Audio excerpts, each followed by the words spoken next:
All right, picture this. You're about to pull off the most insane prank ever.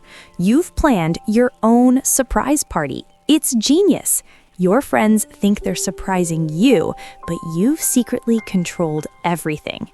The decorations are perfect, the world's biggest cake is hidden, and you just sent the final text. Let's go! Party is on. Meet me at the house at 7 p.m. sharp. You're hiding outside the front door, ready to jump out and scream surprise as they arrive. 7 p.m. Nothing. 7:15. Still nothing. You pull out your phone, completely confused. Then you get a text from your friend. It's a picture. All of them are standing inside your empty living room with the caption, "We're in the house. Where are you?" You look at your text, "Meet me at the house," not in the house. You were waiting at the front door, a specific point, while they went inside the building. And just like that, one tiny 2-letter word completely destroyed your master plan. That insane mix-up, swapping at for in, isn't just a crazy story. It is the entire secret. It's the master key to understanding the most confusing, most frustrating, and most important part of English grammar: prepositions. I know, they feel impossible. It seems like there are no rules, you can't memorize them, and they cause more mistakes than literally anything else. But what if I told you there is a secret system? What if I told you native speakers use a cheat code without even knowing it? Well, that's exactly what we're doing today. We are going to crack the code on prepositions forever. We're going to build a simple framework, a powerful pyramid that will help you choose the right preposition in any situation every single time. We'll start with the 3 that cause all the problems: in, on, and at, and I'll show you how they control both time and place. Then we'll get into insane prepositions of movement, and finally, I'll reveal the biggest secret of all that will make your English sound 100% natural. By the end of this video, you won't just understand prepositions, you will master them. So grab a notebook, get ready, and let's do this. Section 1. The core problem: in, on, and at. All right, let's dive straight into the absolute core of the problem, the 3 tiny words that cause 80% of all mistakes: in, on, and at. The reason they're so ridiculously hard is because they're used for both place and time, and the rules look the same, but they're just different enough to be a nightmare. The trick is to stop thinking of them as random words.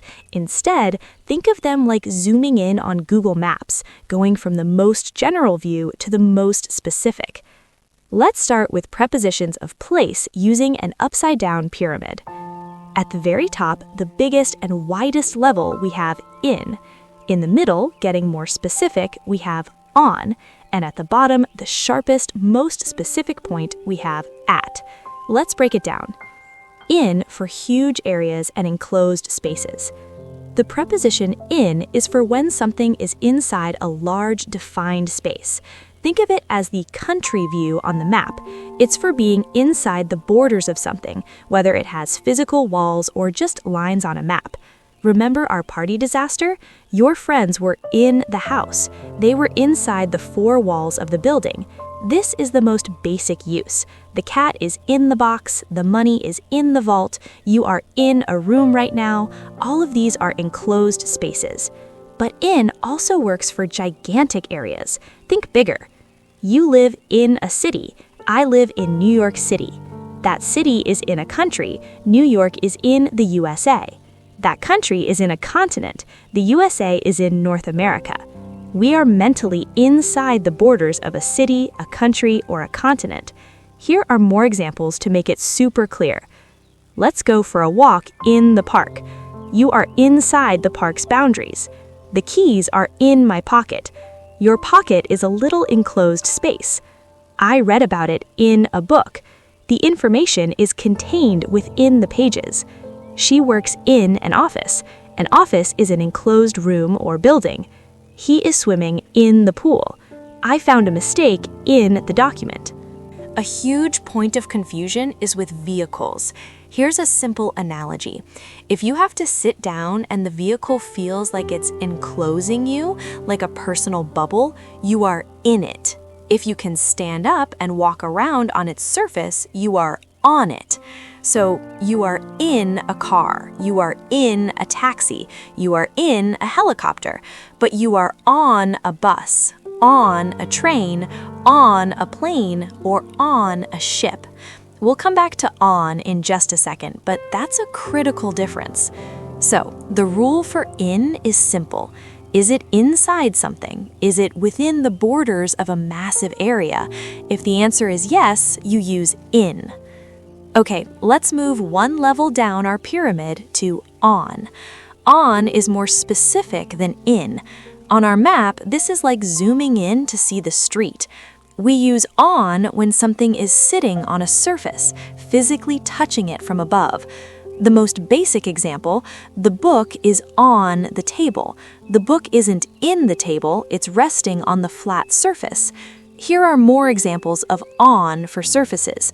The painting is on the wall. The wall is a giant vertical surface. He is sitting on the sofa. The food is on the plate. There's a massive sign on the door. You have some dirt on your nose. On is also used for lines. Think of a map as a giant piece of paper. Any line drawn on it, a road, a river, a coastline, is a surface we are on. London is on the River Thames. My house is on Main Street. We live on the coast. This is also why we say we live on an island. An island is like a giant platform sitting on the water. And remember our vehicle rule? For huge public transport where you can walk around, we use on. You get on the bus. You are sitting on the train. We think of a bus or a train as a giant moving platform or surface. Finally, we use on for floors in a building. My apartment is on the 5th floor. Even though you are in the building, your apartment is located on one specific level, like one shelf on a giant bookcase.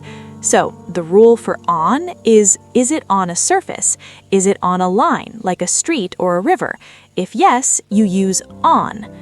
Okay, now we are at the very bottom of our pyramid, the most precise, laser-focused point, at. On our map, this is the red pin that says, "You have arrived." We use at for a single specific point or location. This brings us back to the surprise party. You texted, "Meet me at the house." This means you wanted them to meet you at one specific point, the entrance, the front door, the gate.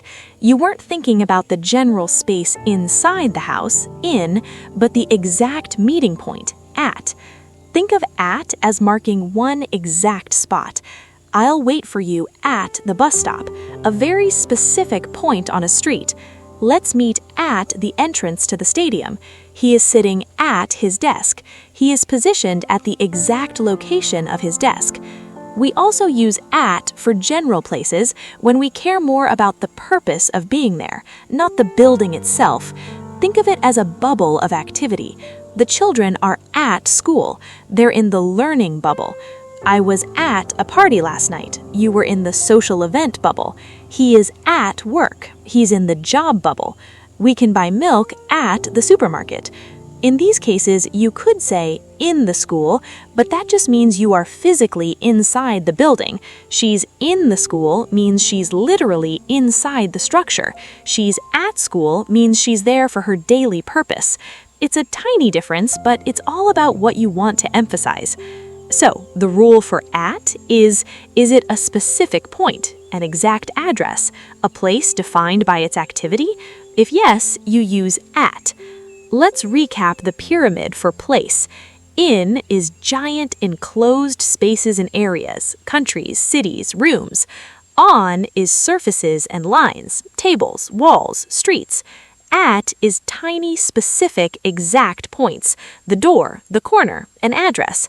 This general to specific framework, in to on to at, is the first massive key to unlocking prepositions.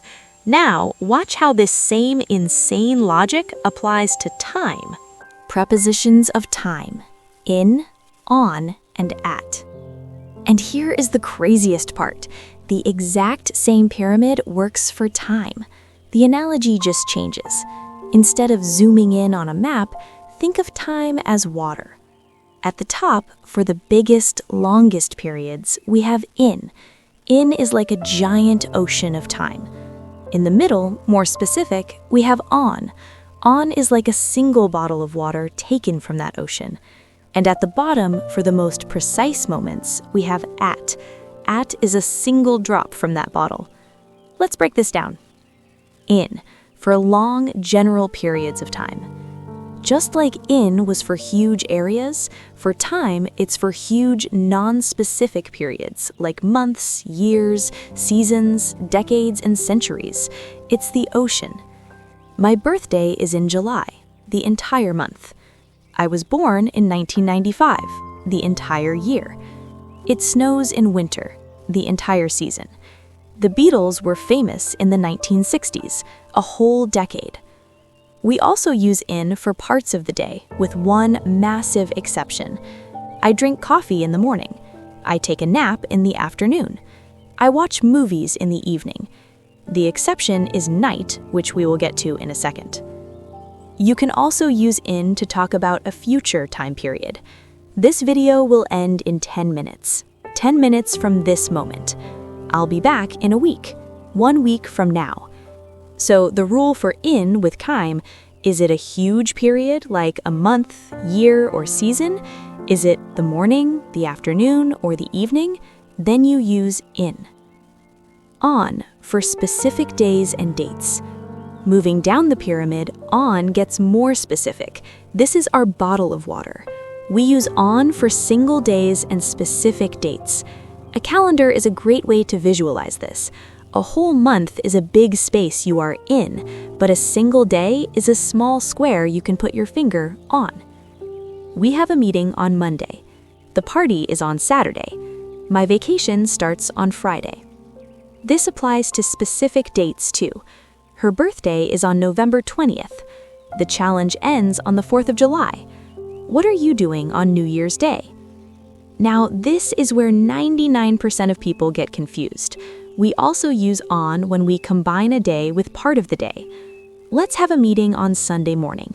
I have a flight on Tuesday afternoon. The concert is on Friday night. People know it's in the morning and on Friday. So what about Friday morning? The rule is simple. If the day is mentioned, the day is more specific, so on always wins. The specific day is the boss. So the rule for on with time, is it a specific day? Is it a specific date? If yes, you use on. Finally, we hit the bottom of our pyramid, at. This is our single drop of water, a specific point in time. We use at for exact clock times, the tick of a second hand. The meeting is at 3 p.m. I wake up at 6:30 a.m. every single day. The movie starts at 8:45 p.m. The giveaway closes at midnight. We also use at for meal times. He left at lunchtime. We'll talk about it at dinner. And here's that exception. We say at night. Why? Think of the morning, the afternoon, and the evening as long general periods you are in. Night is treated as a more specific point, the event when darkness arrives in the 24-hour cycle. So we say the stars come out at night.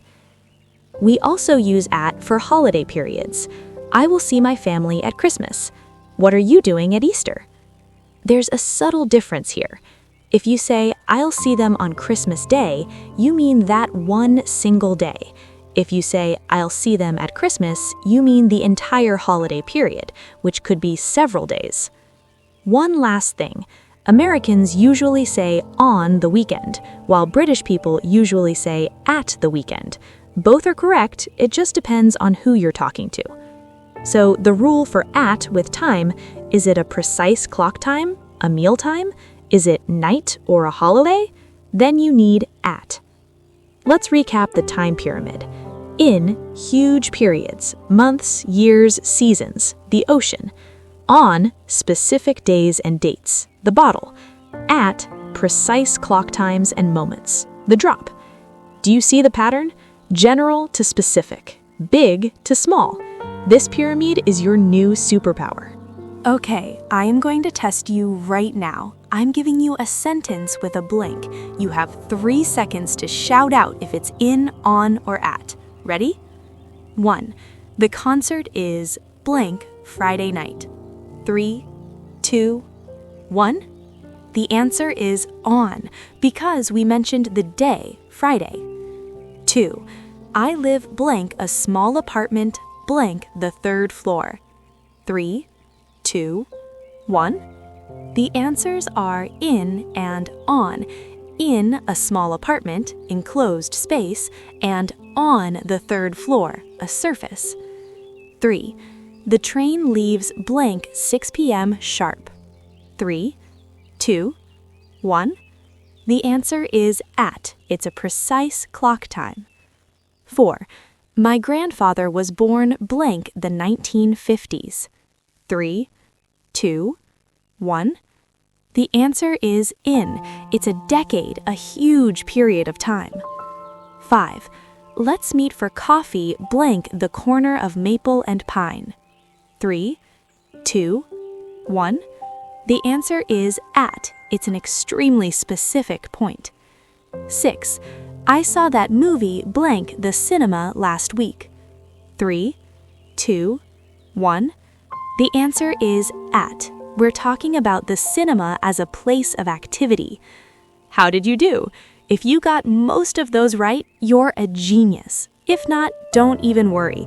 The key is to keep that pyramid in your head. Okay, we just survived the hardest part of prepositions, but we are not done. To actually master this, you have to practice. That's why I created a free, downloadable PDF workbook just for this video. It has tons of practice exercises for in, on, and at, plus everything else we are about to cover. The link is in the description below. It is 100% free, so go download it, practice like crazy, and I promise you, your English will never be the same. You are a beast. You've got the foundation down. Now let's build on it. Prepositions are also critical for describing movement. These are the words that tell us where something is going. In, on, and at tell us the final location, but these prepositions describe the insane journey to get there. Let's look at the most important ones. 2. This is the most basic movement preposition. It shows direction toward a final destination. I am going to the store. She is walking to school. They drove to Miami. To tells you the end point. It's that simple. Into versus in. This is a classic mistake. The difference is like a photograph versus a movie. In is a static location. Into is the action movie of entering that location. Check this out. The cat is in the box. Photo, it's already there, chilling. The cat jumped into the box. Movie, it went from the outside to the inside. More examples of into. He walked into the room. She dived into the water. If there's an action of entering, use into. If it's just the location inside, use in. Onto versus on. It's the exact same idea, but for surfaces. On is the photo, onto is the movie. Compare this. The keys are on the table. Location photo. I threw my keys onto the table. Movement movie. More examples of onto.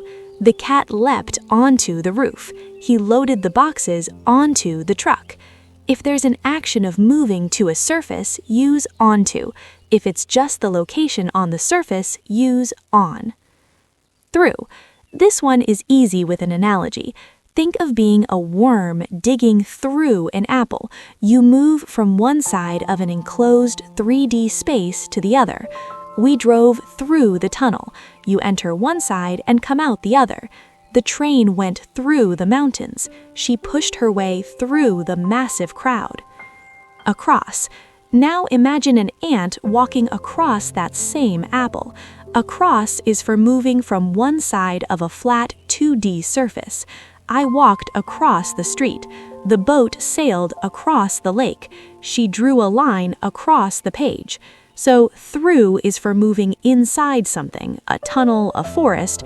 Across is for moving over something, a road, a field. Over versus under are total opposites and super simple. Over means moving above something. The plane flew over the city. The horse jumped over the fence. Under means moving below something. The cat is hiding under the bed. We sailed under the bridge. Along. Use along for movement that follows a straight line. We walked along the beach, right next to the water. He was driving along the highway. Around. Use around for movement in a circle or on a curve. The earth travels around the sun. We sat around the campfire. These prepositions make your sentences come alive. They paint an insane picture of exactly how things are moving. We've covered the secret pyramid for in, on, and at. We've covered prepositions of movement. You now have more knowledge than 90% of English learners. But now it's time for the real secret, the final boss, the one thing that, if you get this, will make you sound like a native speaker overnight. Are you ready? The real secret to mastering English prepositions is sometimes there are no rules. I know, it sounds like a joke after all that, but it is the 100% honest truth. The final piece of the puzzle isn't logic, it's memory. It's about learning fixed phrases where prepositions are literally glued to certain words. These are called collocations. Think of them like dance partners. The adjective interested will always dance with the preposition in. Good always dances with at. They are a famous pair and never switch partners. You don't learn the steps separately, you learn the whole dance. Why are you angry at the situation? Why not angry on it? Why are you interested in politics? The answer is simple, because that's just how the dance goes. Learning these combos is the final and most important step to becoming fluent. Let's go through the ultimate cheat sheet. You might want to write these down. Adjective plus preposition collocations. Certain adjectives are always followed by the same preposition. Here are the most common ones you have to know. Afraid of. I am afraid of spiders. Good at. She is good at video games. He is bad at lying. Interested in. They are interested in buying our house. Proud of. He is very proud of his daughter. Married to. Sarah has been married to Tom for 5 years. Angry with or at. I was angry with my brother, a person. He was angry at the situation, a thing. Different from or than. My car is different from yours. Famous for. Mr. Beast is famous for giving away money. Responsible for. You are responsible for your own success. Similar to. Your house is quite similar to mine. Sorry about or for. I am sorry about the mess. I am sorry for being late. Tired of. I am so tired of losing. The best way to learn these is to just notice them. When you learn a new adjective, learn its dance partner. It's a package deal. Verb plus preposition collocations. Just like adjectives, many verbs are permanently linked to a preposition. If you change the preposition, you can completely change the verb's meaning. Think about the verb look. Look at the camera. Direct your eyes. Look for your keys. Search for them. Look after my dog. Take care of it. Same verb, but the preposition changes everything. These are sometimes called phrasal verbs, and here are the ones you absolutely must know. Listen to. Please listen to me. Wait for. I am waiting for my friend. Ask for. He asked for $1 million. Belong to. This trophy belongs to me. Depend on. Our plan depends on the weather. Agree with, a person, or on a topic. I agree with you. We need to agree on a price. Apologize for something to someone. He apologized to her for his mistake. Complain about. She is always complaining about the food. Succeed in. She finally succeeded in winning the challenge. Believe in. Do you believe in ghosts? Think about or of. What are you thinking about? I often think of my subscribers. These tiny combos are the real secret sauce of the English language, and if you use them correctly, you will instantly sound 100 times more fluent. Interactive quiz 2. Ready for the final challenge? This time, we're testing movement and these insane fixed phrases. Fill in the blank. Go. He is very good blank drawing. 3, 2, 1. The answer is at. Good at a skill. The cat jumped blank the counter to steal the food. 3, 2, 1. The answer is onto. It's movement to a surface. I need to apologize blank my boss blank being late. 3, 2, 1. The answers are 2 and 4. Apologize to a person for something. I'm not really interested blank sports. 3, 2, 1. The answer is in. Interested in. We drove blank the forest for an hour before we found the campsite. 3, 2, 1. The answer is through. Movement inside a huge enclosed area. How did you do on the final boss? These are harder because they're all about memory, but if you practice, they become automatic. Common mistakes section. Before we finish, I'm going to give you the most common mistakes I hear so you can avoid them and sound like a pro. Number 1. Arrive to a place. Wrong, we will arrive to the hotel soon. Right, we will arrive at the hotel soon, for specific places. Right, we will arrive in Paris tomorrow, for cities and countries. 2. Depend of something. Wrong, it depends of the price. Right, it depends on the price. Always. Number 3.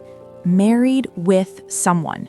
Wrong, she is married with a doctor. Right, she is married to a doctor. Number 4. Good in skill. Wrong, I am good in math. Right, I am good at math. Number 5. Forgetting the preposition completely. Wrong, I am waiting my bus. Right, I am waiting for my bus. Wrong, can you listen me? Right, can you listen to me? Number 6. Using prepositions you don't need. Wrong, where are you at? Right, where are you? Where already implies the location. Wrong, I'm going to home. Right, I'm going home. Home is a special word. It doesn't need to. Listen for these mistakes everywhere. If you can fix them in your own speech, you will level up your English faster than you can imagine. So there you have it. The secret to prepositions isn't one secret, it's 3.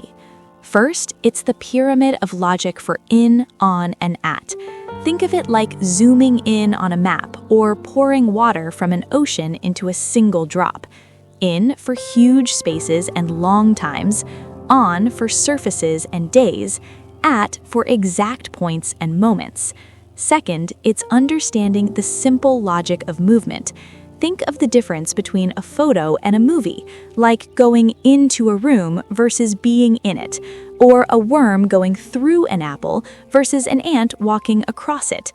And finally, the biggest secret is that logic isn't everything.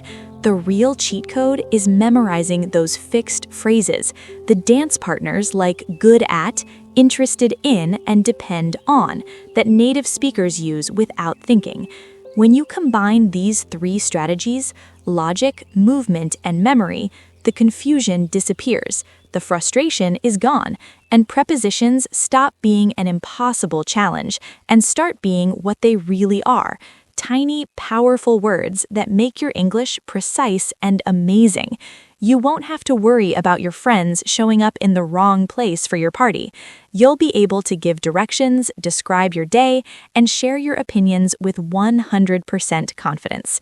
Thanks so much for watching all the way to the end. I hope this was incredibly valuable. If it was, destroy that like button and subscribe for more insane videos to help you master English. And do not forget to download the free practice workbook in the description. Okay, I have one last challenge for you. Down in the comments, tell me one thing. Either tell me your score from the quizzes or write your own sentence using one of the tricky prepositions we talked about today. Let's see who the real preposition masters are. Keep learning, keep practicing, and I'll see you in the next video.